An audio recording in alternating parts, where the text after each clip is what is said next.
The river ran cold and black under the September moon, its waters whispering secrets to the canyon walls. Jonah Kane pulled his mare to a stop, listening to the night sounds: crickets, the distant howl of a coyote, and something else, something that didn't belong. A sob, soft, muffled, human. He'd been riding since dawn, pushing through the Badlands of New Mexico territory, wanting nothing more than to reach the next town, sell his pelts, and move on. Company wasn't something he sought anymore. Not since the war. Not since he'd done things that made decent folk look away. But that sound, it pulled at something in him he thought was long dead. Jonah dismounted, his boots crunching on the rocky ground. The September night bit through his worn coat, reminding him that autumn came harsh in these parts. He moved quiet as a shadow, hand resting on the colt at his hip. Years of surviving had taught him that helplessness could be bait, and mercy could get a man killed. The crying grew louder as he approached the riverbank. Through the cottonwoods, he saw her. A girl, no, a young woman, sat huddled on a flat rock jutting into the water. Her dress, once white or cream-colored, clung to her soaked form. Long dark hair hung in wet ropes down her back.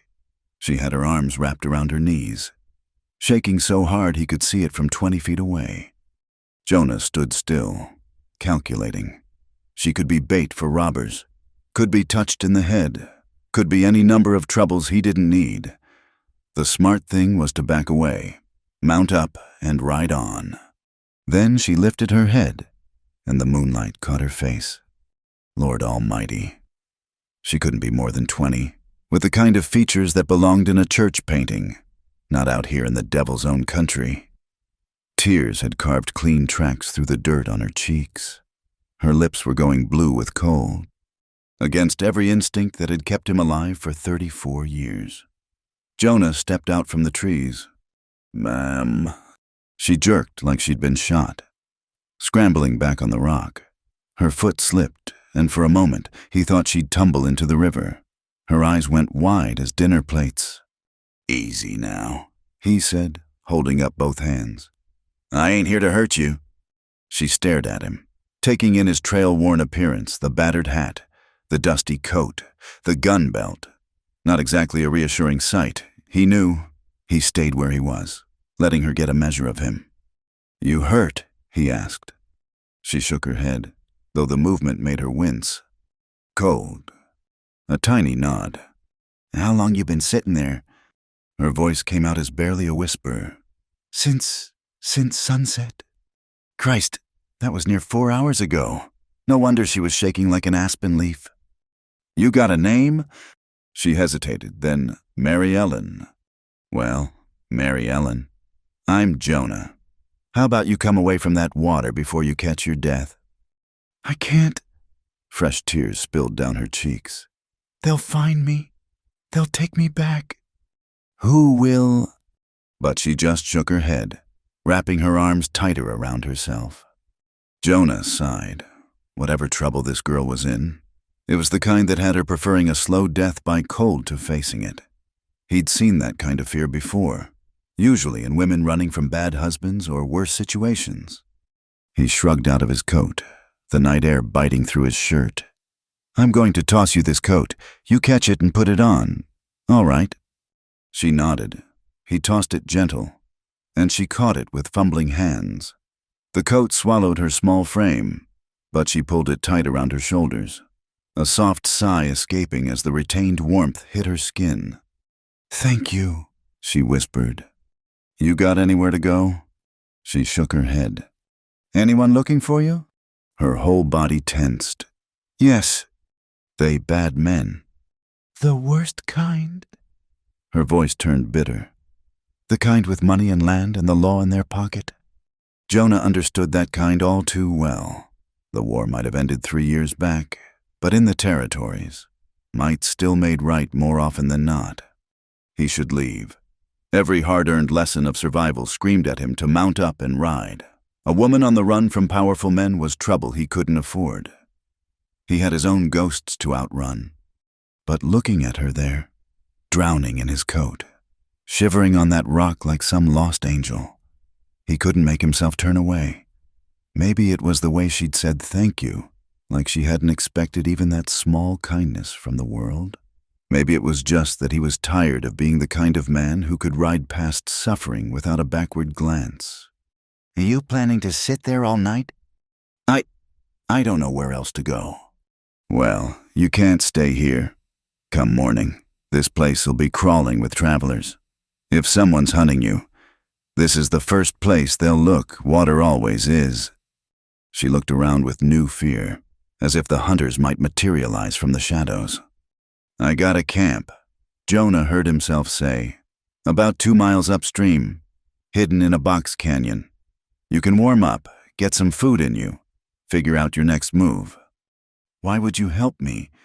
It was a fair question. He wasn't sure he had a good answer. Maybe because once upon a time, someone helped me when I needed it. Maybe because I'm tired of this world being nothing but cruel. Or maybe, he gave her a wry smile, maybe I'm just a fool who can't leave well enough alone. She studied him for a long moment. Whatever she saw in his weathered face must have satisfied her, because she slowly stood up. Her legs shook, whether from cold or fear or both. I don't have any money to pay you." "Didn't ask for any." She took a tentative step toward him, then another. When she reached the bank, he offered his hand to help her down. Her fingers were ice cold in his grip, delicate as bird bones. Up close, he could see the bruising on her wrist, purple-black in the moonlight. Someone had grabbed her hard. His jaw tightened. "Can you ride?" "Yes."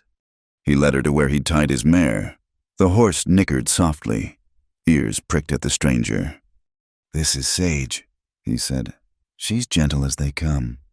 He helped Mary Ellen up into the saddle, trying not to notice how she flinched when his hands touched her waist.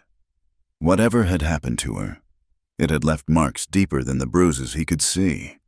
He took Sage's reins and started walking, leading them away from the river.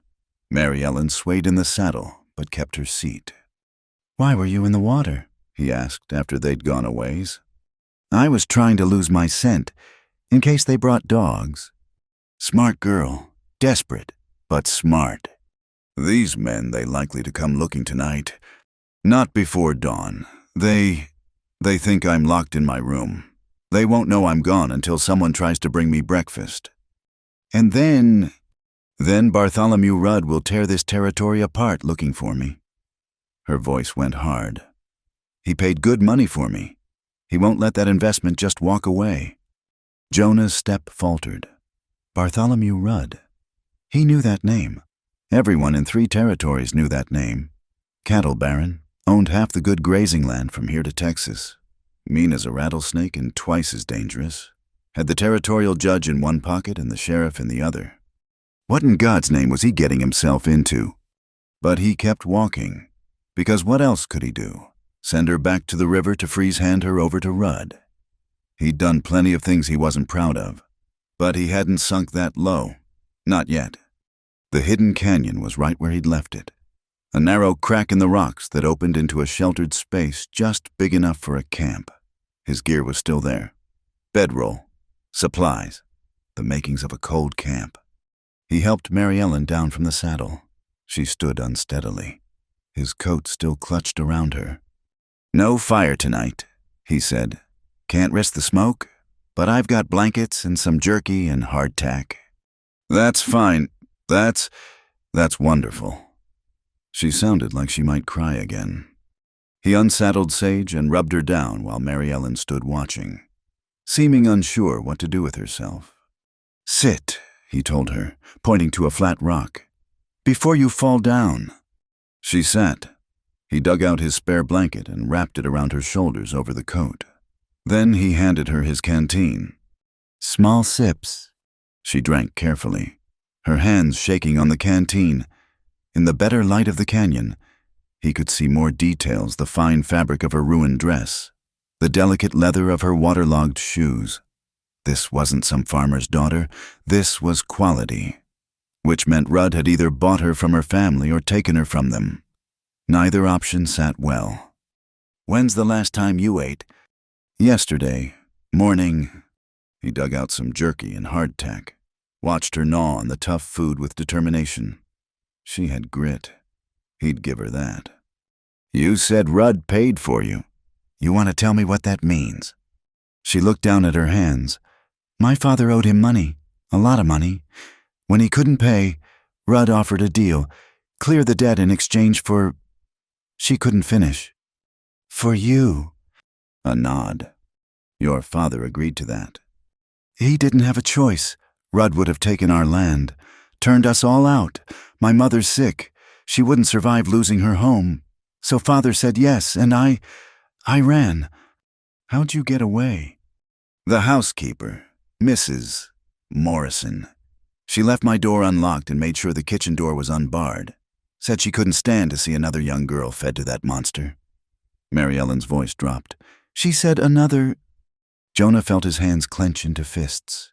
He'd known plenty of men like Rudd. The war had been full of them, men who saw chaos as opportunity and other people as commodities. You can't run forever, he said quietly. Man like Rudd, he's got reach. He'll put out word, offer a bounty. Every two-bit gun hand and bounty hunter in the territory will be looking for you. I know.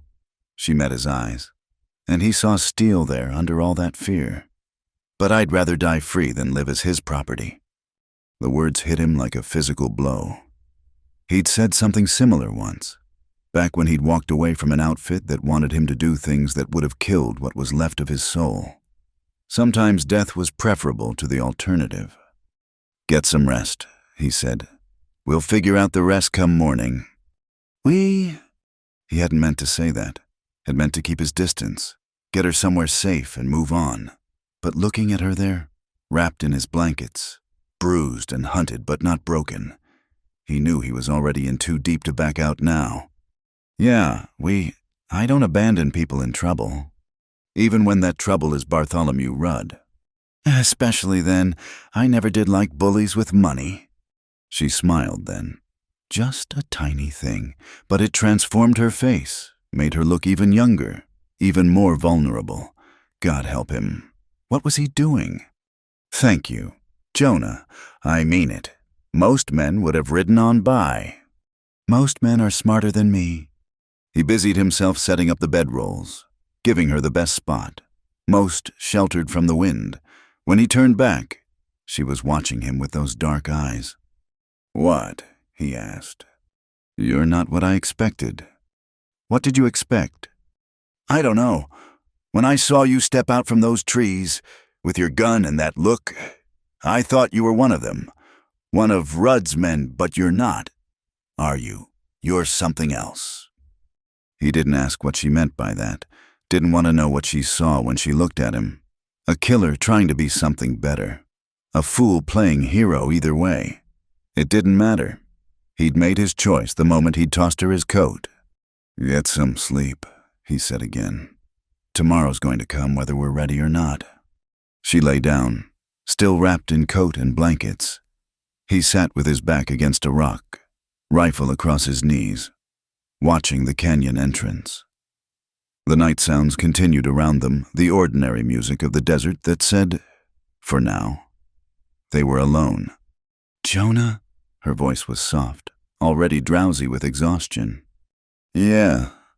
I'm glad it was you who found me by the river. He didn't answer. Couldn't, because somewhere deep in his chest, something he'd thought was dead stirred to life. Something dangerous. Something that felt too much like hope. The moon traced its path across the sky, and Jonah Kane sat guard over the lost girl he'd pulled from the riverbank, knowing that come dawn, both their lives would change forever. Whether for better or worse remained to be seen. But for tonight, she was safe. And maybe, just maybe, that was enough. The first crack of dawn painted the canyon walls blood red, and Jonah knew their borrowed time was up. He'd dozed fitfully through the night, jerking awake at every sound. But the girl Mary Ellen had slept like the dead. Now she stirred under the blankets, blinking in confusion before memory crashed back into her eyes. We need to move, he said, already packing their meager camp. They'll be looking for you by now. She sat up, his coat still draped around her shoulders, her dark hair a wild tangle. In the morning light, he could see more clearly what the darkness had hidden: the fine bones of good breeding, the soft hands that had never known hard labor until yesterday's desperate flight. "Where will we go?" she asked. "Away from here. For starters, there's a trading post about 30 miles north. We can get you some proper clothes, supplies, maybe hear what folks are saying, whether Rudd's put out word yet." She stood, wincing. "I have no money to repay you." "Already told you I'm not looking for payment." "Then what are you looking for?" He paused in rolling his bedroll. Considering, what was he looking for? Redemption, peace, a reason to be something other than what the war had made him? "Just trying to do one decent thing," he said finally. "That's all." They broke camp quickly. Jonah lifted her onto Sage's back again, noting how she tried to hide another wince. Whatever else had happened at Rudd's place, it hadn't all been gentle. They'd barely made it out of the canyon when he herded horses, moving fast, coming from the direction of the river. "Down," he hissed, pulling Mary Ellen from the saddle and pushing her behind a cluster of rocks. He grabbed his rifle, checking the load, then peered around the boulder. 4 riders spread out in a search pattern. Even from a distance, he could see the quality of their mounts, the guns at their sides. Rudd's men had to be... "Is it them?" Mary Ellen whispered. "Quiet." The riders were getting closer. One of them, a big man with a black beard, pointed toward their hiding spot. Had he seen something? A track that disturbed dust where they'd left the canyon. Jonah calculated odds. 4 men, open ground, 1 rifle, if they came much closer. Then one of the riders called out, "Nothing this way. Hobbs, let's check downstream." The bearded man Hobbs hesitated, still staring in their direction. Jonah's finger found the trigger. Ready, but after a long moment. Hobbs wheeled his horse around and followed the others. They waited until the hoofbeats faded before emerging. "That was close," Mary Ellen breathed. "Too close. They're organized, know what they're doing. We need to get creative if we're going to stay ahead of them." He helped her back onto Sage, then did something that went against every instinct. He led them back toward the river, parallel to where the riders had gone. "What are you doing?" Mary Ellen asked. "Sometimes the best place to hide is where they've already looked. We follow the river north for a few miles, then cut east into the Badlands. Harder traveling, but harder tracking too."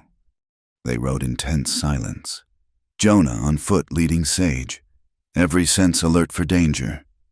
The sun climbed higher, September heat building despite the early hour. Mary Ellen swayed in the saddle but didn't complain. After 2 hours, they stopped to rest in the shade of some scraggly pinyon pines. Jonah handed her the canteen, watched her drink. "Tell me about Rudd," he said. "Everything you know. The more I understand what we're dealing with, the better I can keep you safe." She was quiet for a moment, gathering her thoughts. "He owns the Broken Wheel Ranch, biggest spread in the territory, maybe 1,500 head of cattle. Last count, got maybe 20. 30 hands working for him full time, more during roundup." "How many gunmen?" "There's Hobbs, you saw him, the one with the beard. He's Rudd's right hand, mean as they come.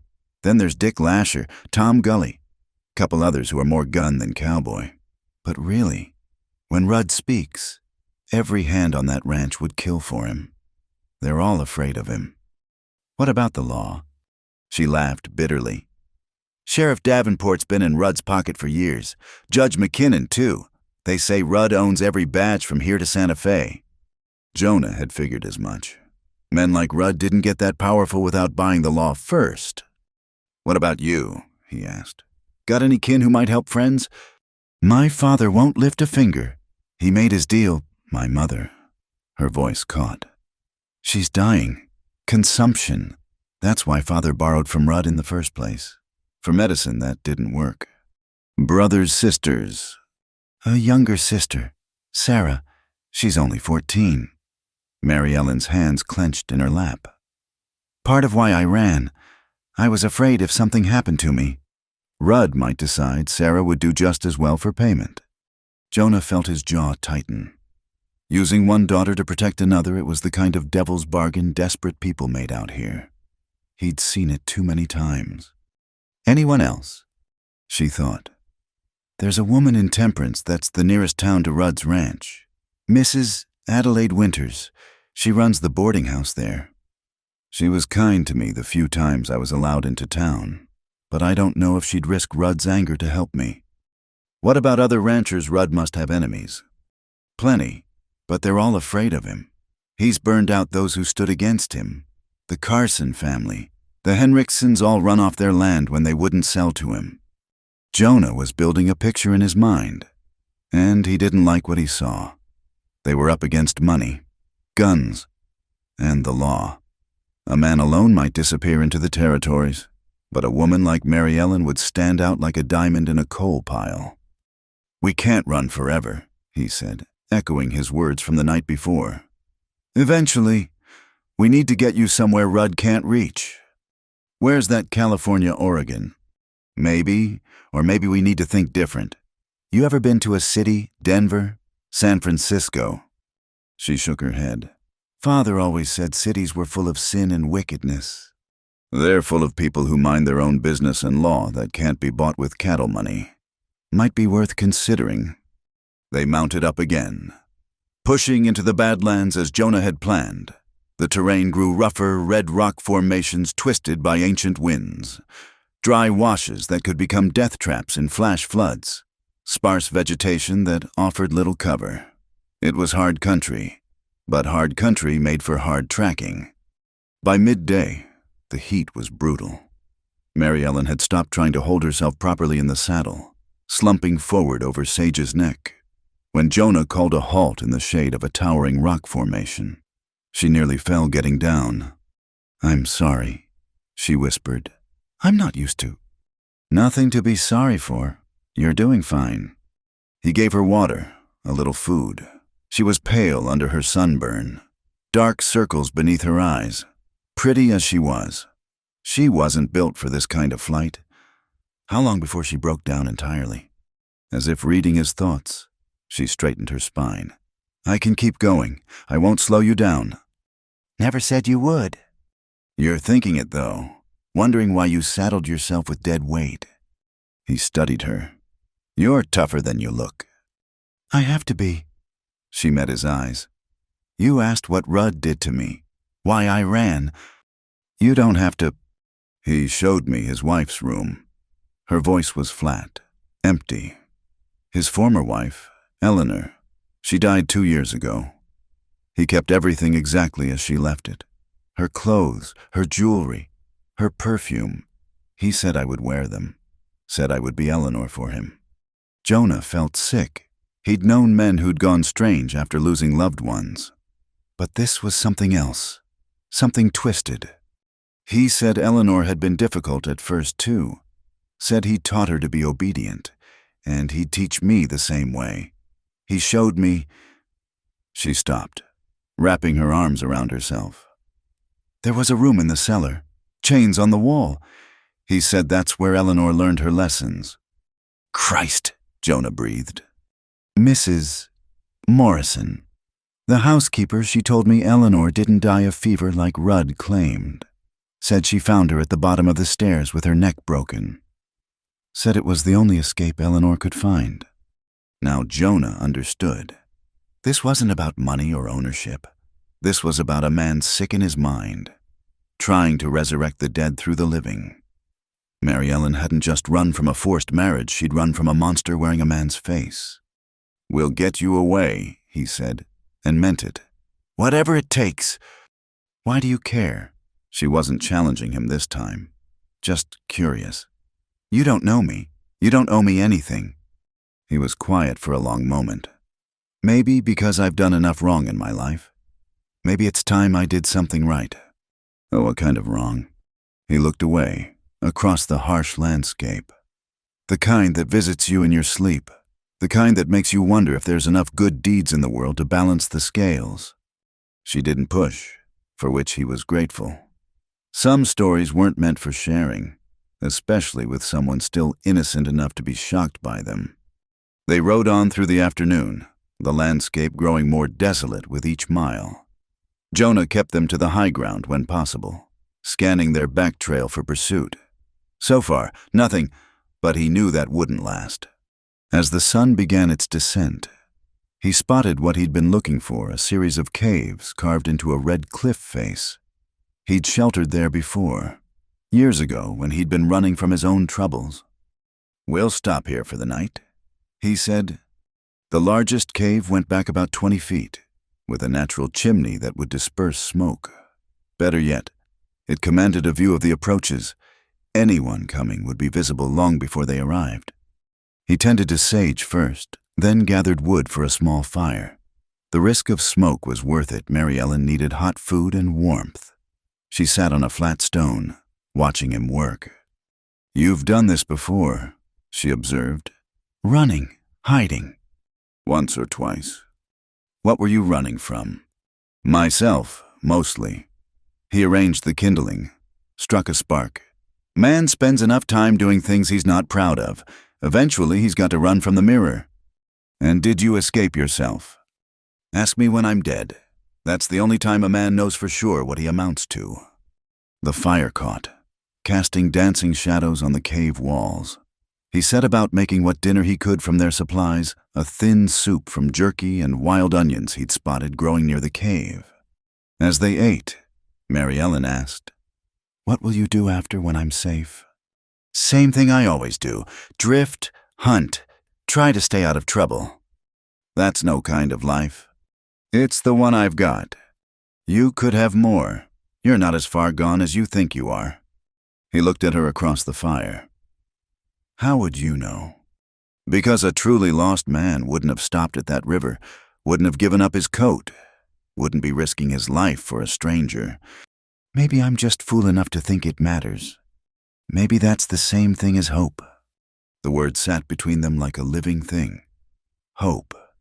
He'd thought he'd burned that out of himself years ago, along with faith and mercy and all the other soft things that got men killed, but here was this slip of a girl, running for her life, still believing in things like hope and redemption. "You should sleep," he said, uncomfortable with the turn of conversation. "We've got hard traveling tomorrow." She nodded, but didn't move immediately.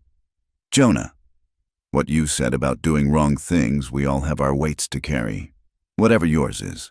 The fact that you're trying to balance the scales, that matters." He didn't answer. Couldn't, but something in his chest loosened just a fraction, like a fist that had been clenched for so long it had forgotten how to open. As she settled into the blankets near the fire, Jonah took up his position at the cave mouth, rifle across his knees. The stars were coming out, brilliant in the clear desert air, somewhere out there. Rudd's men were searching. Tomorrow they'd have to run again, and the day after that, until they found somewhere Mary Ellen could disappear into a new life. But tonight, she was safe. Tonight, he was doing one decent thing. Maybe she was right. Maybe that was enough. The fire crackled softly behind him, and the vast indifference of the desert stretched out before him, and Jonah Kane sat guard over his unexpected charge, wondering if a man could indeed outrun his own shadow, or if he was doomed to cast it wherever he went. Time would tell. It always did. The storm hit them 3 days into the Badlands, a wall of sand and fury that turned the world brown and hostile. Jonah pulled Mary Ellen from Sage's back and pushed her into a shallow cave barely big enough for 2 people. The wind howled like all the demons of hell were riding it. "Keep your face covered," he shouted over the roar, wrapping his bandana around her nose and mouth. She pressed against him, trembling, as the sandstorm tried to claw its way into their shelter. For hours they huddled there, the world reduced to the few inches between them and the screaming wind outside. Sage stood with her rump to the storm, head down, enduring as horses had learned to endure since time began. When it finally passed, they emerged coughing and coated in dust. The landscape had changed, familiar landmarks erased or buried. Their tracks and those of any pursuers were gone. Small favors, Jonah muttered, shaking sand from his hat. Mary Ellen tried to brush dust from her dress, a futile gesture. The fine fabric that had marked her as quality was now tattered and stained beyond recognition. She looked like what she was, a refugee. "We need water," she said, her voice hoarse. He nodded. The storm had cost them time and most of their water supply. His mental map of the region included a spring about 5 miles northeast, but springs could be fickle things in dry country. They found it just before sunset, a blessed trickle of clear water emerging from red rocks to pool in a natural basin. Mary Ellen fell to her knees beside it, cupping water to her cracked lips.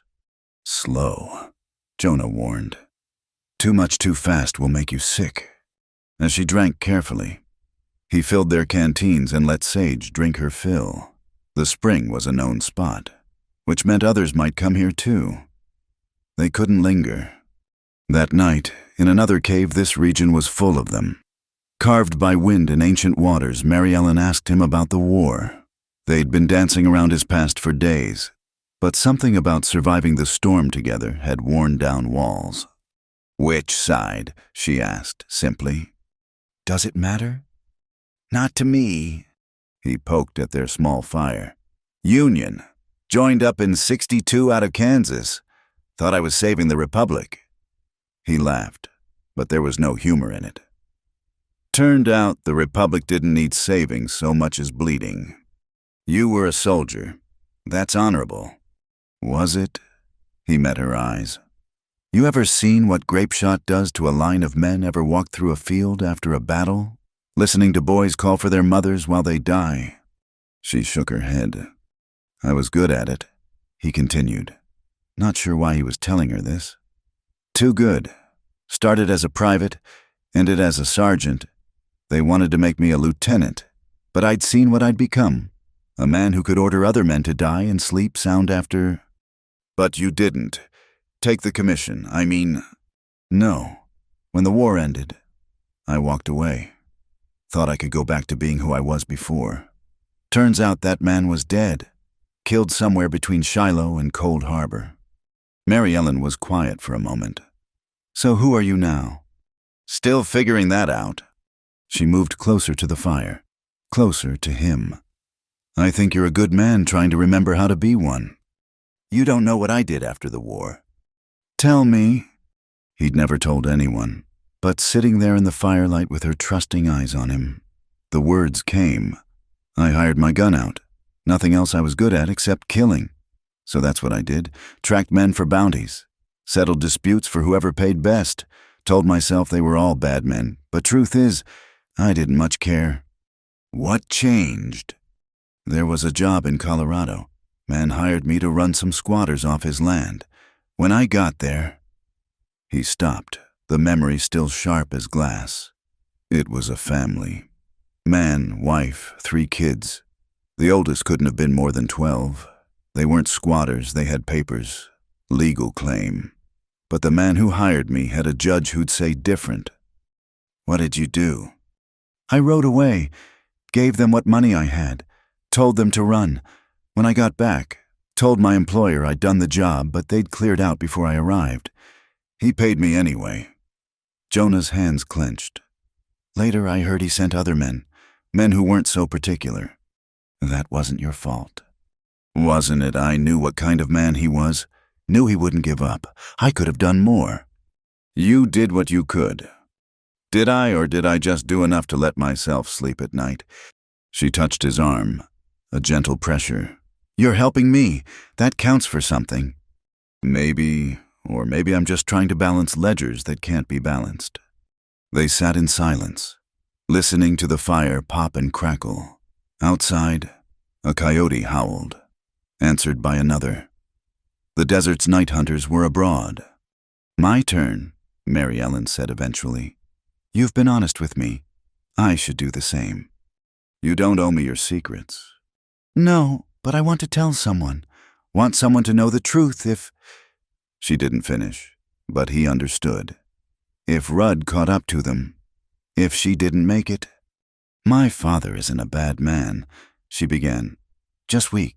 He came west with dreams of fortune, like everyone else. Bought land, started a ranch, but ranching's harder than it looks from back east. Drought, disease, Indians, though they mostly left us alone. We were always one disaster away from ruin. Most folks out here are... When Mother got sick, it was the last straw. The doctor said she needed medicine from Denver. Special treatments.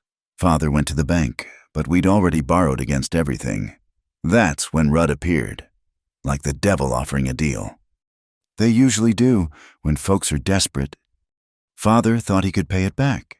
Cattle prices were supposed to go up. But there was another drought, and half our herd died. And suddenly, we owed more than our whole ranch was worth. That's when Rudd made his offer." She nodded. "Came to dinner one night, all smiles and sympathy. Said he understood times were hard, that he wanted to help. Said he'd been lonely since Eleanor died, and I reminded him of her. Said if I married him, all debts would be forgiven, and he'd even pay for Mother's treatments. Your father agreed. Not at first, but Rudd kept coming back, each time a little less friendly. Started mentioning how accidents happened on the range, how rustlers sometimes hit small ranches. How sad it would be if something happened while Father was away. Threats. Never direct ones, Rudd's too smart for that. But we understood. Everyone understood. Then one night our barn burned, no one could prove anything. But the next morning, Father told me I was going to marry Mr. Rudd. Jonah felt the old familiar anger, the kind he'd thought he'd left on distant battlefields. Men like Rudd, who used power like a club, who took what they wanted because they could. He'd known too many of them. I tried to accept it. Mary Ellen continued, told myself it was my duty, that I was saving my family. But then I met him, not just at dinner with parents watching. He showed me Eleanor's room, like I said, but it was more than that. The way he looked at me, like I wasn't a person, like I was a doll he'd bought to dress up and play with. And that's when you ran. That's when Mrs. Morrison helped me run. She pulled me aside the night before the wedding, told me about Eleanor, about the others before her, young women who came to work at the ranch and disappeared. She said Rudd had appetites that marriage didn't cure, just made legal. The fire had burned low. Jonah added more wood. Thinking. Every detail she shared made their situation worse. This wasn't just about retrieving property. Rudd was genuinely unhinged, dangerous in ways that went beyond mere greed or pride. There's something else, Mary Ellen said quietly. Mrs. Morrison gave me something. Said it was insurance. She reached into the inner pocket of her dress and pulled out a small leather journal, water-stained but intact. What is it? Eleanor's diary, the real one, not the one Rudd keeps on display. Mrs. Morrison found it hidden in the walls when she was cleaning. It tells everything. What he did to her, the other women, names, dates, even mentions bribes to Sheriff Davenport. Jonah took the journal, flipped through pages of careful feminine handwriting. Even in the firelight, he could see enough to know this was dynamite. The right lawman, one not bought by Rudd, could use this. This changes things, he said. Does it? Who would believe it? Who would care? The territorial governor might, federal marshals. Rudd might own the local law, but he doesn't own everything. You think we could... The sound of horses cut her off, distant but clear in the still night air. More than one. Jonah was on his feet instantly, kicking dirt over the fire. Get back in the cave, deep as you can go. What about you? I'll handle it. Go. She scrambled back into the darkness. Jonah grabbed his rifle, checked his Colt, then positioned himself behind a fallen boulder where he could see the approaches. The horses were coming up the canyon, moving careful in the darkness. As they got closer, he could make out 3 riders. His finger found the trigger. Then one of them spoke, and Jonah's blood went cold. Hey there, Jonah Kane. That you hiding up in them rocks. He knew that voice. Jeb Hartley. They'd served together, saved each other's lives more than once. Last he'd heard, Jeb had turned bounty hunter. I know you're up there, Jeb called. Saw your fire smoke at sunset. Why don't you come on out so we can talk civilized? Jonah stayed silent, mind racing. If Jeb was here, he was working for Rudd. But Jeb also knew how Jonah thought, how he fought. This was bad. Come on now, Jeb continued. No need for gunplay between old friends. Mister, Rudd just wants his property back. You hand over the girl, you ride away. Simple as that. Since when do you work for men like Rudd? Jonah called back. Since they pay in gold, times are hard. Friend, we all do what we must. Used to be you had standards. Used to be a lot of things. War's over. Jonah, time to stop playing hero. Not playing anything, just helping someone who needs it. That someone is bought and paid for. You're stealing another man's property. She's not property. She's a person. Jeb laughed. Still trying to be noble, look where that got us. Dead friends and empty pockets. Least I'm honest about what I am now. A dog on Rudd's leash. Better than a corpse, which is what you'll be if you don't see sense. I got 2 men with me. Jonah, good men with steady hands. You might get one of us, maybe 2 if you're lucky, but you won't get all 3. And then what happens to your girl? Jonah glanced back at the cave. Mary Ellen was invisible in the darkness, but he knew she was listening, terrified. I'll make you a deal. Jeb called, Give us the girl, and I'll personally guarantee you safe passage out of the territory. Hell, I'll even throw in $100 traveling money. More than fair. No deal. Don't be stupid. Jonah, you can't win this, even if you get past us. Rudd's got 20 more men coming. You'll never make it to anywhere safe. Then I guess we'll die trying. There was a long pause. Then Jeb said, I was hoping you'd see reason. For old time's sake. Old times are dead. Jeb, you said so yourself. Yeah, they are. All right. Boys, he's dug in good up there. We'll wait for daylight. Do this proper. Jonah heard them pulling back, making camp just out of rifle range. Smart. Jeb knew rushing a fortified position in the dark was suicide. He'd wait for dawn, when he could see to shoot. Jonah stayed in position until he was sure they'd settled, then crept back to the cave. I heard, Mary Ellen whispered. We need to move. They'll expect us to run come first light, probably have the obvious routes watched, so we do something else. What? We go over the mountain. There's a game trail, steep and dangerous. Horses can barely make it, but they can make it. It'll put us on the other side of the range. Maybe buy us a day. In the dark. Better than waiting for sunrise. Can you do it?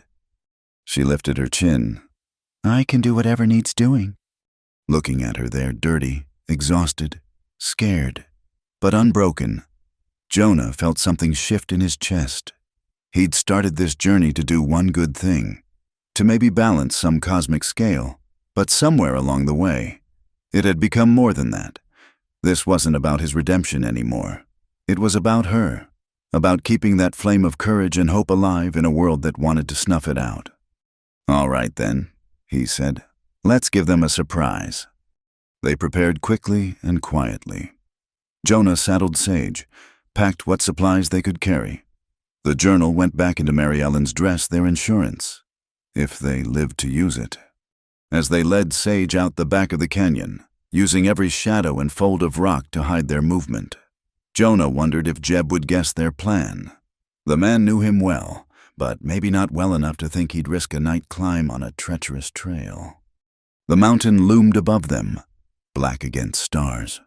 Somewhere on its face was the game trail, a thread of possibility in a web of stone.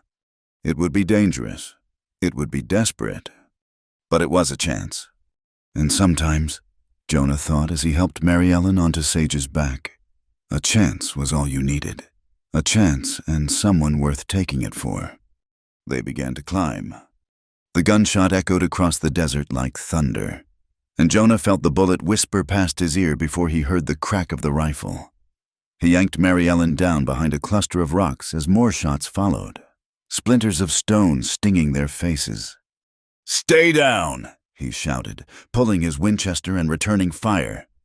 They'd made it 3 days since escaping Jeb on the mountain trail. 3 days of hard riding, little sleep, and constant vigilance. But Rudd's men had found them anyway, catching them in the open as they tried to reach the trading post at Willow Creek. Jonah counted muzzle flashes 5, maybe 6 shooters spread out in a half circle, trying to pin them down. Professional work. These weren't cowboys playing at being gunmen. "Can you shoot?" he asked Mary Ellen. She nodded, face pale but determined. He passed her his Colt. "Don't waste bullets. Only shoot if someone gets close." He risked a glance over the rocks. The shooters were advancing by stages, one group covering while another moved. Military tactics. Some of Rudd's men were war veterans like himself. A rider broke from cover, spurring hard to flank their position. Jonah led him with the rifle, squeezed the trigger. The man tumbled from his saddle, rolled, and lay still. "Murderer!" someone shouted. "You just killed Tommy Gully." Jonah recognized the voice Dick Lasher, one of Rudd's top guns. So they'd sent the first team this time. "He shouldn't have taken Rudd's money," Jonah called back. "Neither should you. Kane. Yeah, we know who you are. Jeb Hartley told us all about the famous Jonah Kane. Said you were soft now, trying to play white knight." Another rush from the left. Jonah swung, fired, missed. The attacker dove behind a dead cottonwood as Mary Ellen's pistol cracked beside him. Her shot went wide, but it was enough to make the man think twice about advancing. "Good girl," Jonah muttered, reloading. The sun beat down mercilessly, and their water was running low. The shooters could afford to wait, take their time. Jonah and Mary Ellen couldn't. "Listen up, Kane." Lasher again. "Mister, Rudd sent me with a message. You let the girl go, and this ends. You can ride away. Hell, mister, Rudd says he'll even pay you for your trouble. $500 in gold." "Not interested." "Don't be a fool. You're outnumbered, outgunned, and out of options. What's one woman to you?" Jonah glanced at Mary Ellen. She was crouched beside him. Eleanor's diary pressed against her chest, eyes fierce despite her fear. What was she to him? 3 days ago, he might have said she was just someone who needed help. Now, "Tell Rudd he can go to hell," he shouted. "Your funeral, friend." The shooting intensified. Bullets whined overhead, chopped chunks from their sheltering rocks. Jonah picked his shots carefully, making every round count, but they were being pressed from 3 sides now, the noose tightening. Then he saw him, Jeb Hartley, working his way along a dry wash to their right, moving with the easy confidence of a man who'd done this before. Their eyes met across 50 yards of open ground. For a moment, neither moved. Jonah remembered nights around campfires, sharing rations and stories. Remembered Jeb pulling him out of a collapsed trench at Vicksburg, both of them laughing like madmen when they realized they were still alive. Jeb raised his rifle. Jonah was faster, but his shot went deliberately high, sparking off the rocks above Jeb's head. A warning, a plea. Jeb's shot was centered, punching through Jonah's left shoulder and spinning him back. Mary Ellen cried out, catching him as he fell. "I'm all right," Jonah gasped, though blood was already soaking his shirt. "Keep shooting!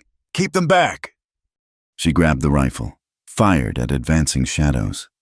She'd learned quick, this delicate girl who'd never held a gun until 3 days ago. Jonah pressed his palm against the wound, tried to steady his pistol with his other hand. The situation was falling apart. In minutes, Rudd's men would overrun their position. That's when they heard it hoofbeats from the north. Lots of them. Lasher's men heard it too, pausing in their advance. "Who the hell?" someone started to say. The new riders came over the rise like avenging angels, and Jonah's heart lifted when he saw the lead rider, a grizzled man in a long coat with a star pinned to his chest. Federal Marshal badge. "You, marshals," the lead rider bellowed. "Everybody drop your weapons now." For a moment, nobody moved. Then one of Rudd's men made the mistake of swinging his rifle toward the marshals. The response was immediate and decisive, a volley of fire that dropped him where he stood. "Anyone else want to test us?"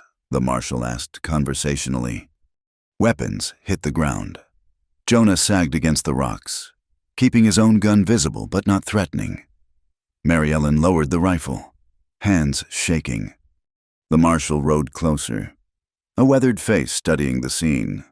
Well, looks like we arrived just in time. I'm Deputy Marshal Samuel Carter. Got word there was some interesting activity out this way." "These men were defending themselves," Lasher protested. "That man's a killer. He murdered Tommy Gully." "That so?" Carter dismounted, walked over to where Gully lay. "Funny thing about Tommy Gully, he's got paper on him in 3 territories. Been meaning to collect him myself." He turned to Jonah. "You'd be Jonah Kane." Jonah nodded, not trusting his voice. The pain in his shoulder was building, and black spots danced at the edge of his vision. "And you'd be Miss Mary Ellen?" Carter asked gently. "Yes, sir. Got a wire from a Mrs. Adelaide Winters in Temperance. Said a young lady in trouble might be heading through these parts, pursued by some unsavory types. Said if we happened to find her, she had information the federal government might find interesting." Mary Ellen fumbled for Eleanor's diary. "It's all here, everything Bartholomew Rudd has done. Murders, bribes, all of it." Carter took the diary, flipped through it. His expression grew harder with each page. "Boys," he said to his men, "arrest these men, all of them." You can't arrest us," Lasher snarled. "We work for Bartholomew Rudd." "Is that supposed to impress me?" Carter asked mildly. "Son, I've arrested judges and senators. One cattle baron who thinks he's above the law won't even make my week interesting." As the marshals rounded up Rudd's men, Jeb Hartley sat with his hands on his head, staring at Jonah. "You always were too noble for your own good," he said quietly. "And you forgot what we fought for," Jonah replied. "Maybe. Or maybe I just got tired of being hungry while bad men got fat." Jeb shook his head. "For what it's worth, I aim to wound, not kill. Figured I owed you that much." "For what it's worth," Jonah said. "I'm sorry it came to this." "Yeah, me too." Marshal Carter knelt beside Jonah, examining the wound. "You need a doctor. Lucky for you, we've got one back in Temperance. Think you can ride?" "Do I have a choice?" "Not really, but the lady can ride with you. Help keep you in the saddle." They bandaged Jonah as best they could, then got him mounted on Sage with Mary Ellen behind him, her arms around his waist to steady him. The captured gunmen were tied in a line, including Jeb, who wouldn't meet Jonah's eyes anymore. The ride to Temperance was a blur of pain and motion. Mary Ellen talked to him constantly, keeping him conscious, telling him stories about her childhood, her dreams of seeing San Francisco, anything to keep him focused. "Stay with me," she whispered when his head drooped. "You saved me. Now let me save you." The town appeared like a mirage, and Jonah barely registered being helped from the saddle, carried into a building that smelled of carbolic and clean linen. A doctor with steady hands and kind eyes worked on his shoulder while Mary Ellen held his other hand. The bullet went clean through. The doctor announced, "You're lucky." Inch lower and it would have hit the lung, as the laudanum took hold, dragging him toward darkness. Jonah heard Marshal Carter talking to Mary Ellen. "We'll need your full statement, Miss, everything in this diary, plus whatever else you can tell us about Rudd's operation. What will happen to him? With what's in this book, federal prison. If he's lucky, the noose. If he's not, either way, he won't be bothering you again. And Jonah, he'll heal, and there's no charges against him, clear case of self-defense. Though I am curious how a man with his reputation ended up protecting you." "He found me by the river," Mary Ellen said softly. "I was lost and afraid and alone, and he wrapped me in his coat and gave me hope. He's a good man, Marshall. Whatever he was before, he's a good man now." The last thing Jonah heard before the darkness claimed him was her voice, fierce and protective. "And I won't let anyone say different." When he woke, it was night. His shoulder throbbed, but the pain was manageable. Mary Ellen sat in a chair beside his bed, still wearing her ruined dress, Eleanor's diary in her lap. "Welcome back," she said, smiling through tears. "Did I miss anything interesting?" "Marshall Carter arrested 16 of Rudd's men. Rudd himself barricaded in his ranch house. But Carter says it's only a matter of time. The territorial governor's sending more marshals." "Good." He tried to sit up, grimaced. "What happens to you now?" "Mrs. Winters, the boarding house owner, she's offered me a job and a room. Says she needs help running the place. It's honest work, and I'll be safe." "That's good. That's real good." She leaned forward. "Jonah, I need to say something. These past days, what you've done for me, you don't owe me anything." "No, I don't. That's not what this is about." She took his hand. "I know you think you're broken, that the war and what came after ruined you, but I've seen who you really are. You're the man who gives his coat to a stranger, who faces down 6 gunmen rather than abandon someone in need, who won't kill even an old friend who's trying to kill him." "I've done terrible things, Mary Ellen, and you'll have to live with them, but that doesn't mean you can't also do good things, be good things." She squeezed his hand. "You gave me hope when I had none. Let me return the favor." He looked at her, this young woman who'd been through hell but somehow still believed in redemption, in second chances, in the possibility that people could change. "What are you saying?" "I'm saying that when you heal, if you want to stay in temperance, there might be work here for you. Marshall Carter mentioned he could use a deputy who knows the territory, knows how men like Rudd think, someone trying to do right. A lawman, me. Why not? You've got the skills. More importantly, you've got the heart. I've seen it."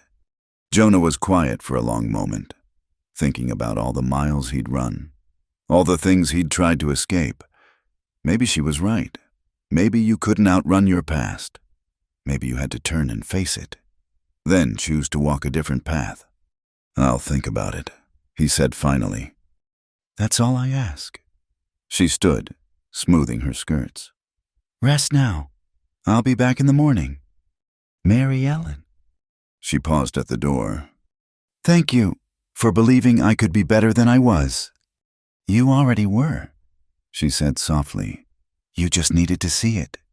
After she left, Jonah lay in the dark, testing the strange new feeling in his chest. It took him a while to recognize it. Hope. It felt dangerous and fragile and precious, like something that needed protecting, like someone who needed protecting. Outside, he could hear the normal sounds of a town at night, footsteps on boardwalks, distant laughter from a saloon, a dog barking, normal, peaceful sounds, the kind a man could get used to, if he let himself. For the first time in years, Jonah Kane let himself imagine staying in one place, building something instead of destroying, being something more than a ghost drifting through the territories. It scared him more than any gunfight ever had. But maybe that was the point. Maybe the things worth doing were always the ones that scared you most. He closed his eyes, and for once, didn't dream of battlefields. The morning sun slanted through the boarding house window as Mary Ellen brought Jonah his breakfast. 2 weeks had passed since the shooting, and his shoulder was healing well, though it still pained him. She set the tray on the bedside table, her movements careful and practiced. "Mrs. Winters says you're well enough to take meals downstairs," she said, not quite meeting his eyes. Something had shifted between them in recent days. The easy companionship of their flight had given way to an awkward awareness. Now that the immediate danger had passed, they were left to figure out what they were to each other. "I'll come down tomorrow," Jonah said. "Don't want to scare off the other boarders just yet." "You wouldn't scare anyone."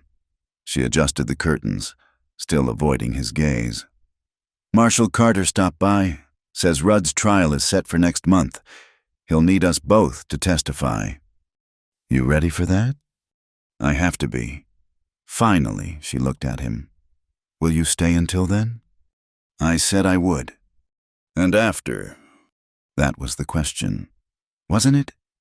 The one that hung between them like morning mist, unspoken but ever present. Before he could answer, Mrs. Winters appeared in the doorway. "Mary Ellen, there's someone here to see Mr. Kane. Says it's important." Jonah tensed, hand moving instinctively toward where his gun would be. Old habits. "It's all right, Mrs." Winters added quickly. "It's Mr. Morrison, from the Broken Wheel." Mary Ellen went pale. Mrs. Morrison's husband. A stooped man in his 60s entered, hat in hand. His face was weathered and kind, with the look of someone who'd borne up under years of hard weight. "Miss Mary Ellen," he said softly, "I'm glad to see you safe. My wife worried something terrible after you left." "Is she all right?" Mary Ellen asked anxiously. "Rudd didn't—" "She's fine. Locked up with the rest when the marshals came. But they let her go when they realized she'd helped you. She's the one who sent me." He turned to Jonah. "You'd be the man who protected Miss Mary Ellen." "I am." Morrison studied him with sharp eyes. "My wife says you're a good man. She's rarely wrong about such things." "What can we do for you, Mr. Morrison?" Mary Ellen asked. The old man shifted uncomfortably. "It's not what you can do for me, Miss, it's what I might do for you. See, when the marshals arrested Rudd, they found things, documents, including the original loan agreement between him and your father." Mary Ellen's hand found Jonah's, gripping tight. "Thing is," Morrison continued, "Rudd kept 2 sets of books. The real ones show your father paid back nearly half the loan before the drought hit. The ones he showed your father were creative. He cheated us. More than that, the interest he was charging was illegal under territorial law. Marshal Carter says with Rudd going to prison, all his contracts are being reviewed. Your father's debt, it might not exist anymore." Mary Ellen sank onto the edge of Jonah's bed, trembling. "Papa's free?" "Most likely. The lawyers will sort it out. But Carter seemed pretty certain. And our ranch, still yours, though I hear your father's thinking of selling anyway. Too many bad memories." Tears ran down Mary Ellen's cheeks. Jonah wanted to comfort her, but didn't know if he had the right. Everything was changing so fast. "There's more," Morrison said gently. "Your mother, my wife's been visiting her. She's asking for you." Mary Ellen's tears came harder. "I thought she'd hate me for running, for abandoning them." "No, child. She's proud of you. Said you did what she didn't have the courage to do." Morrison placed a folded paper on the bedside table. "She wrote you a letter. And your father, he wants you to know you can come home, if you want." After Morrison left, they sat in silence. Mary Ellen held her mother's letter but didn't open it, staring at it like it might disappear. "This is good news," Jonah said finally. "Is it?" She looked at him with wet eyes. "I ran away from home to escape one life I didn't want. Now I can go back, but to what? To be the daughter who caused a scandal, who ran away rather than save her family. You did save them, just not the way anyone expected." "Did I, or did you?" "We did it together." She stood abruptly, pacing to the window. "I don't know who I am anymore. Jonah, for weeks, I was just the girl running from Rudd. Now Rudd's gone, and I'm, what, the boarding house girl, the dutiful daughter who goes home? You're Mary Ellen. That's enough." "Is it?" She turned to face him. Who are you, then, now that you're not the man saving me? The question hit harder than any bullet. He'd been avoiding it, but she was right. Without the chase, without the danger, who were they to each other? I don't know, he admitted. She laughed, but it was bitter. At least you're honest. Mary Ellen. I should go. Mrs. Winters needs help with lunch. She headed for the door, then paused. That morning by the river, when you found me, did you ever think we'd end up here? No. Do you regret it? Not for a second. Something in his voice made her stop. Really look at him. Whatever she saw made her expression soften. Read your mother's letter, he said gently. Then decide what you want, not what others expect, what you want. After she left, Jonah lay back, staring at the ceiling. The truth was setting in like winter cold. The adventure was over. Real life was asserting itself, with all its complicated choices and uncertain futures. That evening, Marshal Carter visited. You're looking better, he observed, settling into the chair beside Jonah's bed. Doc says you'll be ready to ride in a week or so. That's good. Question is, ride where? Carter pulled out a cheroot. Didn't light it. I wasn't just making talk before. I could use a deputy who knows this territory. Someone with your particular skills. My particular skills involve killing people. Marshal? Sometimes, but from what I've seen, they also involve protecting people.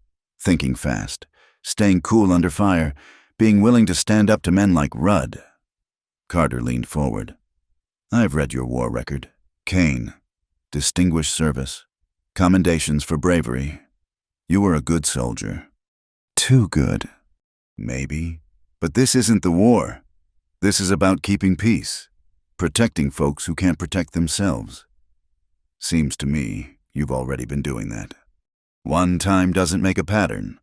No, but it's a start. Carter stood. Think about it. Offer stands.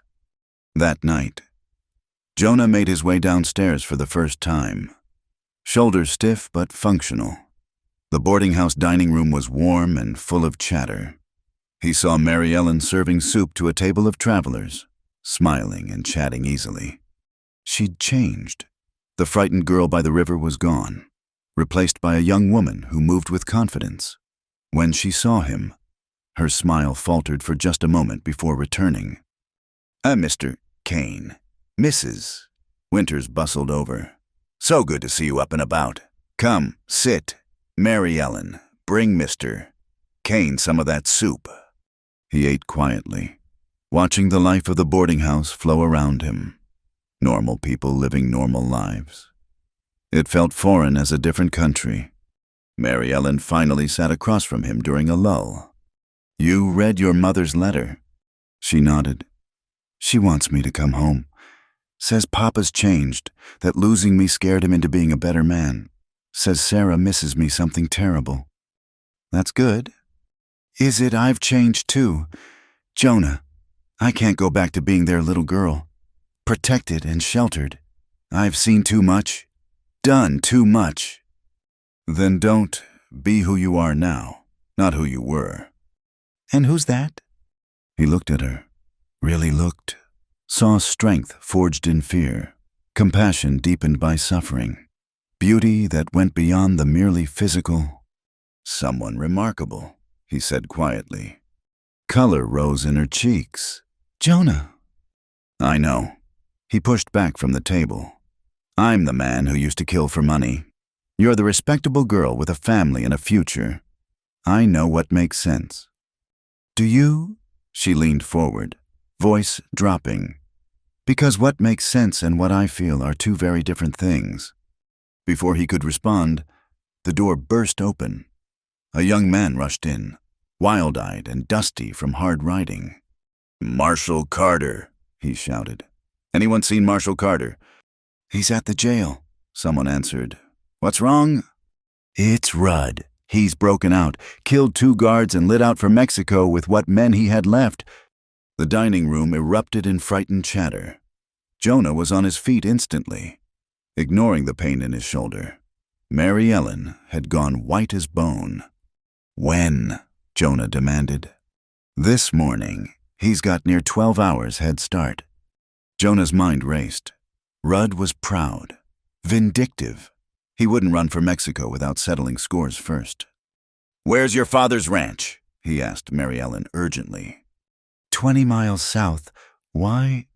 Her eyes widened in horror. Sarah. He'll go after Sarah. Jonah was already moving, heading for his room and his guns. Mary Ellen followed. "You can't ride," she protested. "Your shoulder, we'll have to hold." He strapped on his gun belt. Checked the Colt. "Find Carter. Tell him where I've gone." "I'm coming with you." "No. She's my sister." "And you're what Rudd wants. You go out there. You're giving him exactly what he's after." He gripped her shoulders. "Trust me. Let me do this." She stared at him for a long moment, then pulled his head down and kissed him fierce and desperate. "You come back," she whispered against his lips. "You hear me, Jonah Kane? You come back to me." "I will." But as he headed for the stable, he wondered if that was a promise he could keep. Rudd had 12 hours lead and nothing left to lose. And men with nothing to lose were the most dangerous kind. The old instincts were rising the soldier, the killer, the man he'd tried to leave behind. But maybe that was what was needed now. Maybe some situations called for the darkness he carried. As he saddled Sage, ignoring the protest from his shoulder, Jonah Kane prepared to embrace again what he'd sworn to leave behind. Not for money this time, not for survival. For love. The word surprised him, but he didn't deny it. Somewhere between the river and now, Mary Ellen had become more than a responsibility. She'd become his reason to be better. Now her sister was in danger, and there was only one way this could end. He swung into the saddle and spurred Sage into the night, riding toward a reckoning 3 weeks in the making. Behind him, Mary Ellen stood in the boarding house doorway, one hand pressed to her lips, the other clutching her mother's letter. Both of them wondering if dawn would bring reunion or grief. The chase was on again, but this time, Jonah wasn't running from his past. He was riding straight into it. The Porter Ranch sat in a valley between two mesas, vulnerable as a lamb among wolves. Jonah reined up on the ridge, studying the scene below through the pre-dawn gloom. No smoke from the chimney, no movement in the yard. Either he'd arrived in time, or he was too late. His shoulders screamed protest as he dismounted, leading Sage down the rocky slope.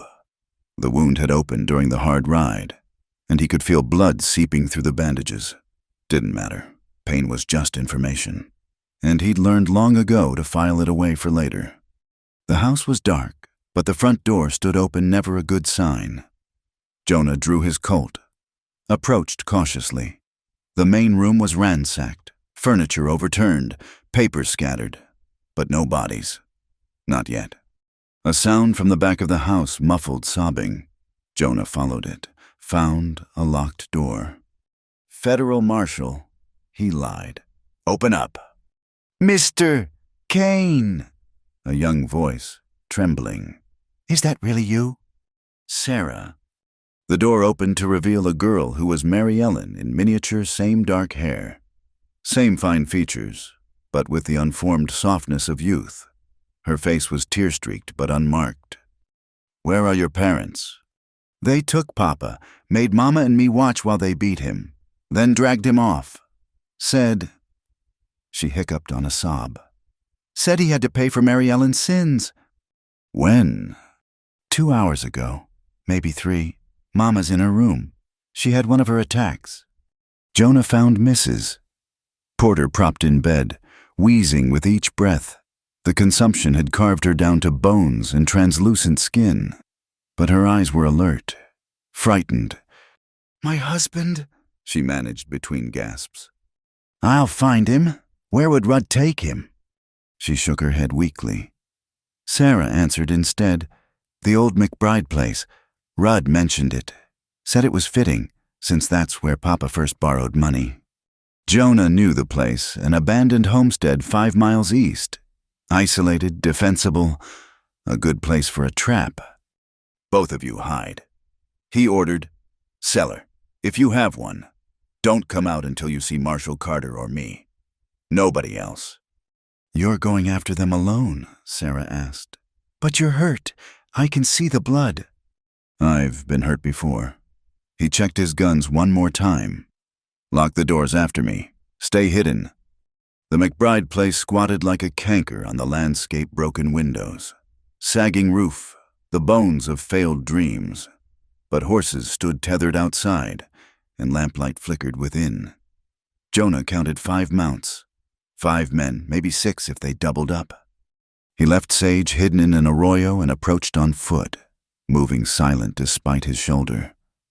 The war had taught him patience, how to be still as death when death was what the moment required. Voices carried through the broken walls. "Should have been here by now." That was Hobbs, Rudd's right hand. "She'll come." Rudd's voice, calm and certain.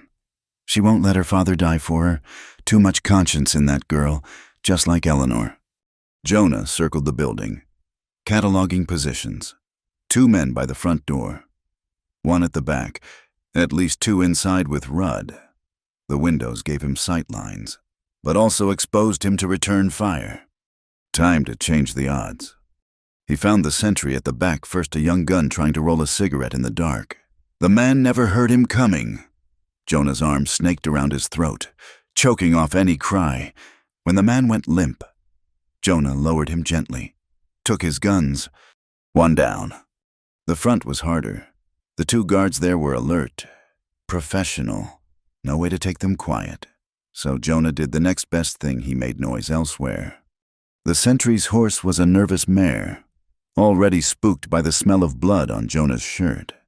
It took just a touch to send her bucking and screaming into the darkness. "What the hell?" 1 guard rushed to catch the horse. Jonah shot him as he passed the corner. The man spun, fell, tried to rise. Jonah's second shot made sure he stayed down. "Ambush!" the other guard shouted, firing wild into the darkness. Jonah rolled behind a water trough as bullets chewed wood above his head. His shoulder felt like it was full of broken glass, but his hands stayed steady. Always did when the killing started. Men poured from the house, Hobbs first, beard bristling, gun already tracking. Jonah put 2 in his chest, watched the big man topple like a felled oak. "Kane?" Rudd's voice from inside. "I should have known come to play hero again." "Just evening the odds." Rudd. 3 of my men for 1 broken-down soldier hardly seems fair." "Then come out and make it interesting." Rudd laughed. "I don't think so. See, I've got something you want." A new voice, weak but alive. "Don't do it, son! Right away!" Porter. So the man was still breathing. For now. "Here's what's going to happen." Rudd called. "You're going to throw down your guns and come inside. We'll have a civilized discussion about young Mary Ellen." "Not likely." "No, how about this every minute you delay?" I put another bullet in Mr. Porter, starting with his knees. Amazing how much a man can survive if you're careful about it. A gunshot from inside. Porter's scream was thin but real. "That's 1 kneecap," Rudd announced conversationally. "Shall we try for 2? Jonah closed his eyes, calculating. 2 men left with Rudd. Porter wounded. His own shoulder getting worse. No good options. Only bad and worse. "All right," he called. "I'm coming in. No guns." "Jonah, no!" Porter's voice, desperate. Jonah unbuckled his gun belt, let it fall, kept the hideout gun in his boot, stepped into the light with hands raised. "That's better," Rudd said from the doorway. Come in. Let's finish this properly." The main room was a slaughterhouse of broken furniture and old blood stains. Porter sat tied to a chair, pants legs soaked red, face gray with pain. Rudd stood beside him, immaculate despite days on the run. His remaining man, Jonah, recognized him as Dick Lasher, kept a rifle trained on the door. You look terrible.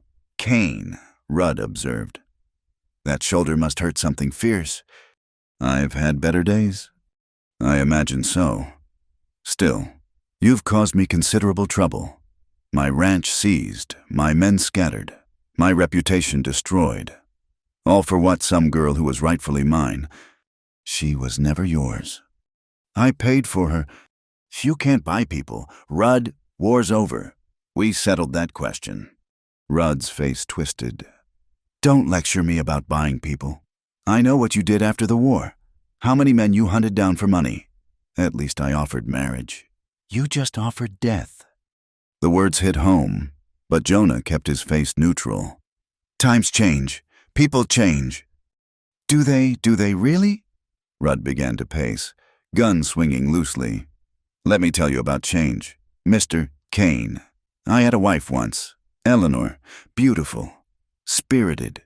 Too spirited. Always wanting to go places. See things. Be more than what she was. I tried to make her happy.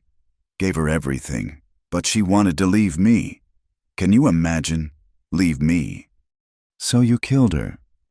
It was an accident. The calm mask slipped, showed the madness beneath. She fell, but even dead, she stayed with me, in that house, in those rooms. I could feel her everywhere. And then I saw Mary Ellen, and it was like Eleanor had come back. A second chance to get it right. She's not Eleanor, she's her own person. She could have been with time, with patience. I would have made her happy. I would have made her love me. Jonah saw it then. The moment Rudd's attention drifted to memory, his hand moved for the boot gun. Lasher's rifle cracked. The bullet took Jonah high in the chest, spun him to the floor. Through the ringing in his ears, he heard Rudd tisking. Predictable to the end. Did you really think I didn't know about the hideout gun, please?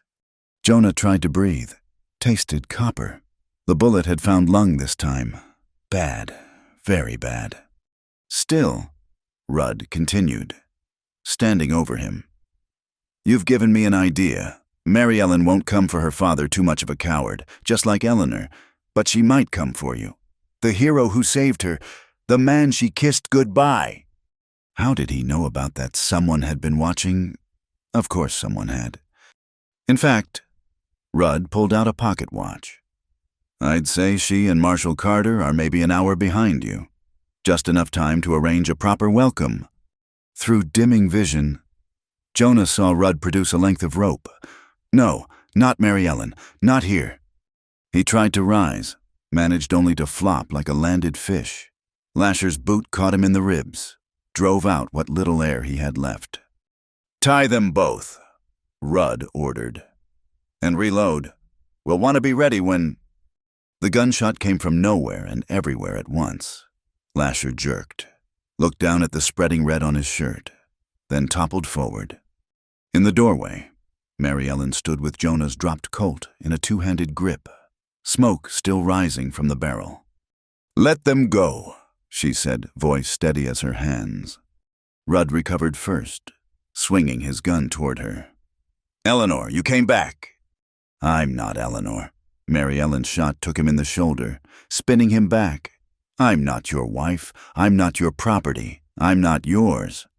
Rudd tried to raise his gun again. Mary Ellen's second shot caught him center mass. He looked down at the wound with something like surprise. But I loved you, he whispered, and fell. The gun clattered from Mary Ellen's hands. She rushed to Jonah, dropped to her knees beside him. Don't you dare die, she said fiercely, pressing her hands against his wounds. You promised you'd come back. You... He coughed, tasted more copper. Supposed to wait. For Carter. I've done enough waiting. Sarah told me where you gone. I couldn't... Tears ran down her face. I couldn't lose you too. Your father. I'm here, son. Porter's voice, weak but alive. Get him help. Forget about me. But Mary Ellen was already tearing strips from her petticoat, trying to staunch the bleeding. Hold on, just hold on. Jonah wanted to tell her it was too late, that he'd been here before. felt life leaking out through holes that wouldn't close, but looking up at her face, fierce with love and determination. He found he wanted to try, for her. "Did good," he managed. "You did good." "Stop talking like you're dying." "Might be." "No." She gripped his hand hard enough to hurt. "I won't let you. We have things to figure out. You and I, whether you'll take that deputy job, whether I'll go home or stay in town, whether—" She leaned close, whispered in his ear, "Whether you love me as much as I love you." Love. There was that word again, dangerous and beautiful as a sunrise. Mary Ellen. "Shh, save your strength. Carter will be here soon." She was right, even now. Jonah could hear horses approaching fast. Help coming, maybe in time, maybe not. But as Mary Ellen held him, her hands red with his blood but her face full of hope, Jonah Kane decided that maybe dying wouldn't be so bad, not if the last thing he saw was her face.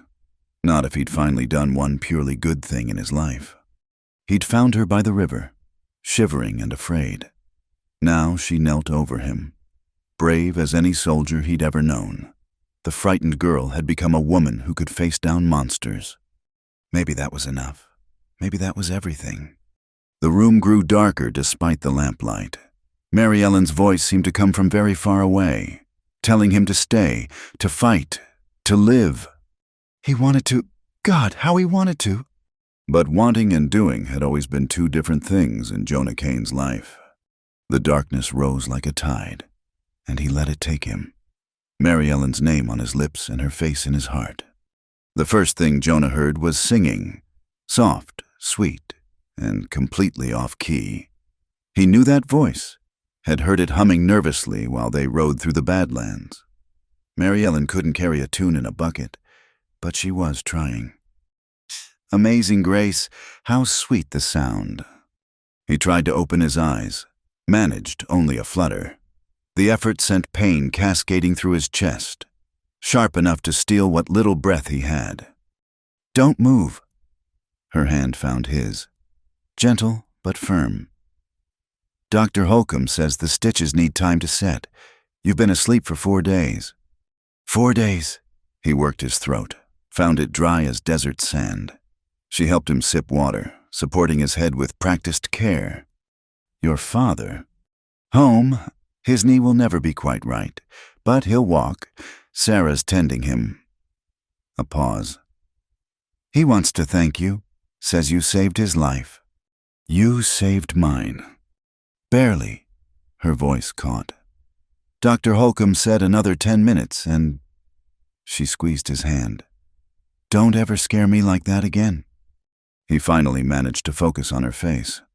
She looked exhausted, shadows under her eyes, but beautiful in the afternoon light streaming through the window. They were back in his room at the boarding house. He realized. Safe. Rudd. "Dead. Lasher too. Marshal Carter ruled it justified defense. There won't even be a trial." She looked down at their joined hands. "I killed 2 men. Jonah, I thought it would feel different. Worse. But when I saw them hurting you—" "Hey." He waited until she met his eyes. "You did what you had to. No shame in protecting people you care about. Is that what we are, people who care about each other?" Even through the pain and medication fog, he heard the real question underneath. They'd danced around it for weeks, but nearly dying had a way of clarifying things. "You know what we are," he said softly. "Do I? Because last I checked, you were still planning to drift on once you healed. Still convinced you're too broken for anything permanent." "Mary Ellen." "No. I've had 4 days to sit here wondering if you'd wake up. 4 days to think about what I'd say if you did. So you're going to listen." She took a breath, gathering courage. "I love you, Jonah Kane. Not because you saved me, though you did. Not because you're some perfect hero, because Lord knows you're not. I love you because when everyone else would have ridden by, you stopped. Because you gave me your coat when you had nothing else to give. Because you looked at me and saw a person worth protecting, not a prize to be won, or a problem to be solved. I'm not finished. Her chin lifted in that stubborn way he'd come to adore. You think you're beyond redemption because of what you did in the war, after the war. But I've seen who you really are. You're a good man who lost his way and is trying to find it again. And if you'd let me, I'd like to help you find it. The words hung between them like a challenge. Or maybe an offer, or maybe both. What about your family? He asked. Your life. What life going back to being the sheltered daughter? Pretending I never learned to shoot, never rode through sandstorms, never faced down the devil himself. She shook her head. I can't go backward. Jonah, none of us can. Only forward. Your mother needs you. My mother needs medicine and care, which I can help provide by working. Mrs. Winters has offered me a permanent position here. Room, board, and wages. It's honest work, and I'm good at it. And your reputation being unmarried, working in a boarding house, seen with a man like me. She laughed, actually laughed. My reputation, I ran away from home, spent weeks unchaperoned with a gunfighter, and shot 2 men dead. That ship has sailed. Mr. Kane. Besides, her voice softened. The only opinion I care about is yours. He was quiet for a long moment, wrestling with words that didn't want to come. Finally, that first night by the fire, you asked me what I was looking for. You said you were trying to do one decent thing. I lied, or maybe I didn't know the truth yet. He met her eyes. I was looking for a reason to be better, to be more than what the war made me. And then I found you by that river, and he struggled, unused to bearing his heart. You made me want to be the man you seemed to think I was. Still do. Then be him. It's not that simple. I've got blood on my hands. Mary Ellen, more than you know. And you'll carry that the rest of your life. But that doesn't mean you can't also carry love, joy, hope. She leaned closer. You're not asking the right question. Jonah. What question should I be asking? Whether I'm worth trying for. He reached up with his good hand, touched her cheek. You're worth everything. That's what scares me. Good. Be scared. I'm terrified most days. But I'm more terrified of letting fear keep us apart. A knock interrupted them. Marshal Carter entered, hat in hand, a slight smile playing at his weathered face. Well, well, the dead awakens. How you feeling? Kane. Like I've been shot. Twice. That's because you were... Doc Holcomb says you're lucky to be breathing. Carter pulled up a chair. Miss Mary Ellen hasn't left your side except when Mrs. Winters literally dragged her away to eat. Mary Ellen blushed but didn't deny it. I owe you thanks. Carter continued. Both of you. Rudd's dead. His gang's scattered, and we found enough evidence at his ranch to put half the territorial government in prison. You did good work. She did most of it. Jonah said, so I heard. Quite the shot. Our Miss Mary Ellen. Carter's expression grew serious. Which brings me to my visit. Job offer still stands. Kane, badge, decent pay, and the chance to do some good in this territory. Lord knows we need men who can stand up to the Rudds of this world. I'm not sure I'm lawman material. Marshal... Funny. I'd say saving innocent folks from predators is exactly what lawmen do. Carter stood. Set a deputy's star on the bedside table. Think about it. Town could use you, both of you. After he left, Mary Ellen picked up the star, turning it in the light. It's a good offer, she said. Is it what you want me staying? Wearing a badge, making this permanent? She set the star down, looked him square in the eye. What I want is you, Jonah Kane, badge or no badge, staying or going. But if you're asking, would I like to build a life here with you? See where this path leads? Wake up knowing you're not running anymore. Then yes, that's what I want. I might fail. Might not be the man you think I can be. You might, or you might surprise us both. She smiled. soft and sure. Only one way to find out. He thought about the life she was offering. Not just love, but purpose. Not just her, but a place in the world. It went against every instinct that had kept him alive since the war stay unattached. Keep moving. Don't let anyone get close enough to hurt when you inevitably let them down. But those instincts had kept him alive, not living. There was a difference. He was starting to see. "All right," he said finally. "All right, what?" "All right, I'll take the job. I'll stay. I'll try." He gripped her hand. "But I need you to promise me something." "What?" "If I start to go dark, if the old me starts winning, you tell me. You don't let me drag you down." "Counteroffer," she said. "If you start to go dark, I remind you who you really are. I fight for you the way you fought for me. Deal." How could he argue with that deal? She leaned down, kissed him gentle as spring rain. When she pulled back, there were tears on her cheeks, but she was smiling. "Rest now," she said. "We've got time to figure out the details." "Mary Ellen." "Yes." "Sing for me again. I don't care how off-key it is. I like knowing you're here." She laughed, settled back in her chair, and began again. "Amazing Grace, how sweet the sound." Outside the window, life in Temperance went on horses and wagons, commerce and conversation, all the ordinary miracles of people building something in the wilderness. Inside, a former gunfighter with 2 bullet wounds and too many regrets listened to a young woman sing badly and beautifully about grace and redemption. It wasn't the ending he'd expected when he'd found her shivering by the river. He'd thought he was saving her, doing his one good deed before disappearing back into the territories. But somewhere between that first night and this afternoon, their stories had tangled together into something new. She'd saved him right back, not just from Rudd's bullets, but from the darker fate of dying unmourned and unloved, just another ghost in the western wind. The star sat on the table, waiting. The future stretched ahead, uncertain but no longer empty, and Mary Ellen sang on, her voice terrible and perfect in his.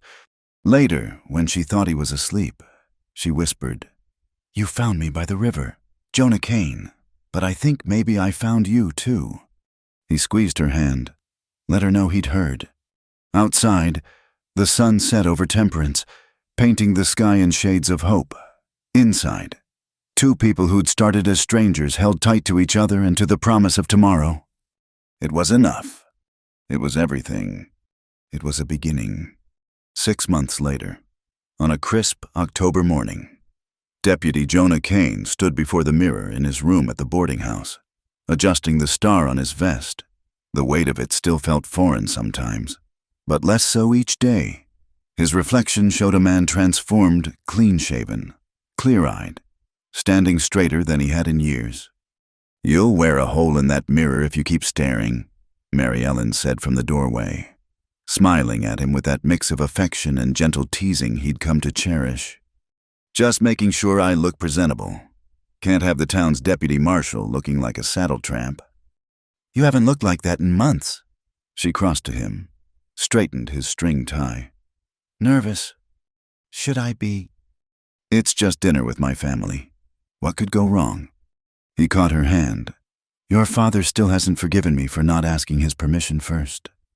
To court me, we were a little busy running for our lives. Besides," she grinned, "I seem to recall I did most of the courting." "That you did." The past months had been a revelation. Jonah had expected the badge to feel like a burden, another weight on his already heavy conscience. Instead, it had given him purpose. Temperance was growing, attracting settlers and businesses, and with growth came troubles that needed a steady hand. He'd broken up bar fights without killing anyone, tracked down horse thieves and brought them in alive, mediated disputes between ranchers and farmers. Small things, maybe, but they added up to something larger, a life built on law rather than lead. And through it all, Mary Ellen had been there, working at the boarding house. yes, but also becoming known as the woman who'd stood up to Bartholomew Rudd. Other women sought her out, especially those dealing with hard men and harder situations. She listened, helped when she could, and more than once had quietly brought problems to Jonah's attention that might otherwise have festered in silence. They made a good team. "Ready?" she asked. "As I'll ever be." The ride to the Porter Ranch took 2 hours. Jonah had made it several times now, but this felt different. Official, Mr. Porter had finally extended a formal invitation to Sunday dinner, the territorial equivalent of accepting their courtship. The house looked different than that terrible night 6 months ago. Fresh paint, new windows, flowers in boxes that Sarah tended. Recovery, slow but steady. Mr. Porter met them at the door, still favoring his injured leg but moving well. His handshake was firm, his nod respectful if not quite warm. "Deputy Kane, Mary Ellen, welcome." Inside, Mrs. Porter sat in a chair by the fire, wrapped in quilts despite the mild day. The consumption had progressed, but she smiled when she saw them, her eyes bright with genuine pleasure. "My dear girl," she said, voice barely above a whisper. "You look so well, so happy." Mary Ellen knelt beside her, taking her mother's thin hands. "I am happy, Mama." "And this is because of your young man." "Partly, but mostly because I'm living a life I chose." "Mrs." Porter's gaze moved to Jonah. "Deputy Kane, I owe you more than I can say." "You don't owe me anything, ma'am." "I owe you my daughter's life, my husband's life, our freedom from that monster." She coughed delicately into a handkerchief. "I only wish I had more time to see what you two will build together." The words hung heavy. They all knew she was dying, probably wouldn't see another spring, but there was peace in her face. Acceptance. Sarah burst in from the kitchen, carrying a platter and grinning. At 14, she was coming into her own beauty, but more importantly, she'd inherited her sister's spirit. "I made the biscuits myself," she announced proudly. "Only burned the first batch." Dinner was a careful dance of conversation. Mr. Porter asked about Jonah's work, his plans, his prospects, standard father questions, delivered with the gravity of a man who'd almost lost everything and was determined not to make the same mistakes twice. "Marshal Carter speaks highly of you," Porter said, cutting his beef with precision. "Says you've brought real law to Temperance." "I do my best, sir." "And you're past the things you did before." Mary Ellen tensed, but Jonah met Porter's eyes steadily. "I can't change what I was.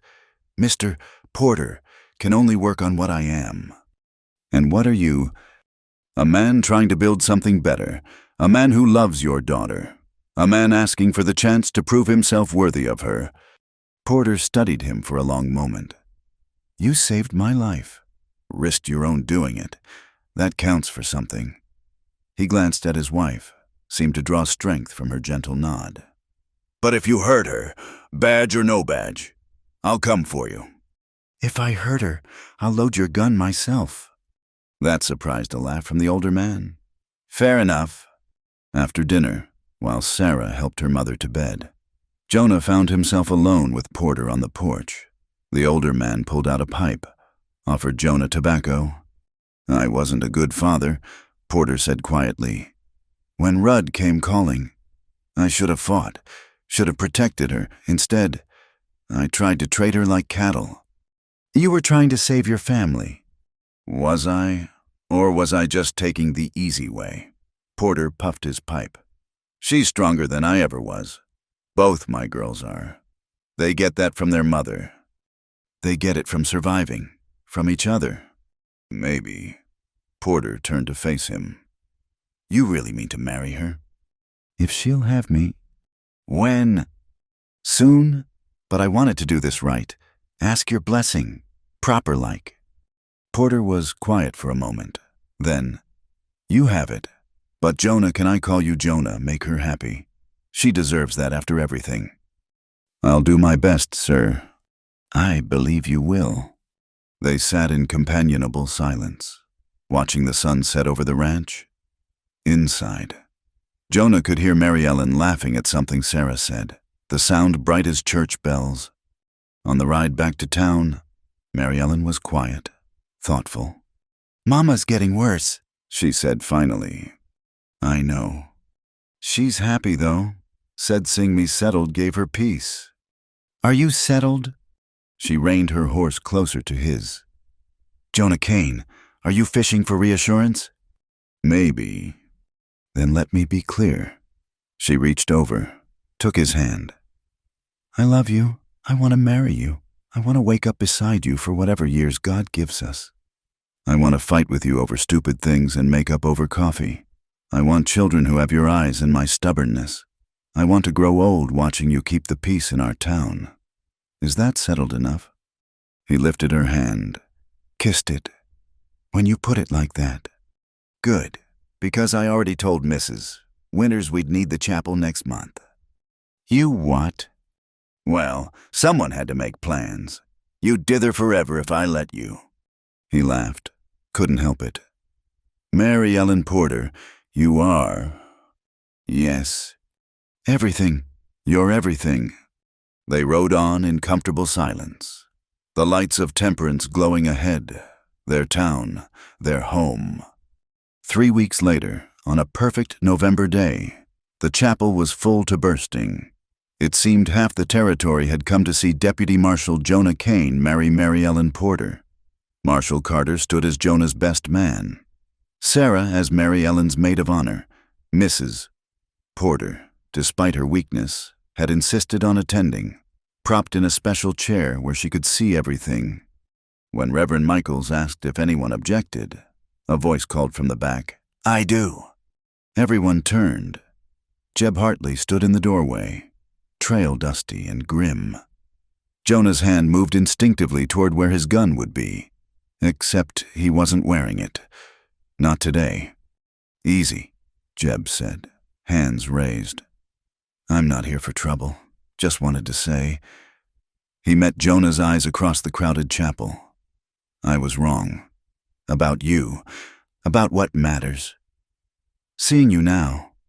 Seeing what you've built. Maybe there's hope for the rest of us, too."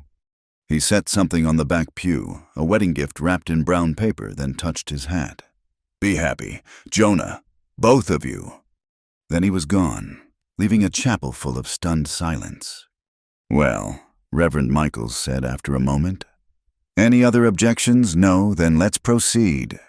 The ceremony was simple, beautiful. When Jonah kissed his bride, the chapel erupted in cheers. Even Mr. Porter was smiling, tears on his weathered cheeks. At the reception in the boarding house, Mrs. Winters had outdone herself. Food covered every surface, and someone had brought a fiddle. As the evening wore on and the dancing began, Jonah found a moment to unwrap Jeb's gift. It was a book leather-bound, gilt-edged, inside, an inscription, "For the man who remembered how to hope, may you never forget again. J." "What is it?" Mary Ellen asked, looking over his shoulder. "Redemption," Jonah said softly, "or at least the beginning of it." As the night deepened and the celebration continued, Jonah stood with his wife on the boarding house porch. Temperance spread before them, peaceful under the stars. "Any regrets?" Mary Ellen asked. "Just one." "Oh, I should have stopped at that river sooner." She laughed, leaned into him. "You stopped when you were meant to, when we both needed it most. Mrs. Kane." "Yes, Mr. Kane." "Thank you for saving me." "Right back at you. Deputy." They stood together, watching their town, their future, their life spread out before them. Once, Jonah had been a man running from his past, seeking only the oblivion of the next horizon. Now he was a husband, a lawman, a man with roots and purpose and hope. All because he'd stopped at a river on a September night and found a woman who refused to let him be less than he could be. The stars wheeled overhead, the same stars that had watched him in his darkest moments, but they looked different now. Less like cold judgment and more like distant blessings. "Come on," Mary Ellen said, tugging him toward the door. "Our guests are waiting." "Let them wait a minute more." He pulled her close, held her there in the circle of his arms. She'd been shivering by the river when he found her, cold and afraid and alone. Now she was warm, safe, loved. They'd saved each other, two lost souls who'd found their way home. "I love you, Mary Ellen Kane." "And I love you, Jonah Kane, forever and always." Forever and always. He agreed, and meant it down to his bones. They went back inside to their celebration, to their community, to their life. Behind them, the river ran on, carrying its secrets and stories to the sea. But this story, their story, had found its ending. Or maybe, Jonah thought as he spun his laughing wife across the dance floor, it had found its beginning. Either way, it was enough. It was everything. It was home. Thank you so much for listening to this Wild West love story. I hope the journey of Jonah and Mary Ellen touched your heart as much as it touched mine while sharing it. I'd love to know where in the world you're listening from. Please share in the comments below so we can connect and discuss what this story meant to you. If you enjoyed this tale, please subscribe to Wild West Night for more stories from the American frontier. Don't forget to like this video and hit the hype button to help more listeners discover this story. Until next time, partners, keep riding toward your own horizons.